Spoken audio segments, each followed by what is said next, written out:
Hi there, and welcome to the video for the assembly and removal of your infant support. First, let's make sure you have everything you need. You're going to need the high chair or the booster seat and everything that came in the box with your infant support. Step 1 is going to remove your harness from your high chair or booster seat. The harness is designed to stay in safely while your child is using the seat, so it may be a little hard to take out. We recommend using the base of your palm and knocking it through the back of the chair. Once you have the straps, we're going to now need to add them to the infant support. Line it up and push firmly on one side with your thumb or palm of your hand till you hear it click.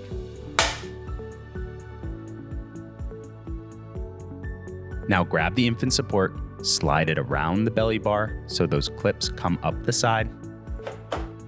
Make sure the brackets in the back pop through the back and snap into place. And then lastly, push hard at the top so the infant support snaps over the top of your chair.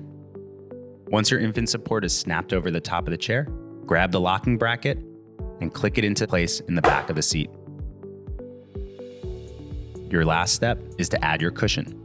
First, thread the harness through the back of the cushion, wrap it all the way around the seat, and close the snaps.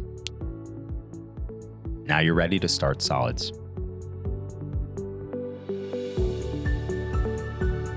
If you want to remove your infant support, start by removing the locking bracket.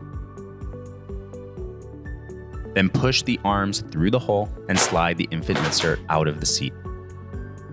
Next, you're going to want to remove the straps from your infant support and add them back to your high chair or booster seat. You're going to need to give it a good knock with the palm of your hand because they're designed to stay in safely for your child. Once your straps are snapped back in, you're ready to use your high chair or booster seat without the infant support.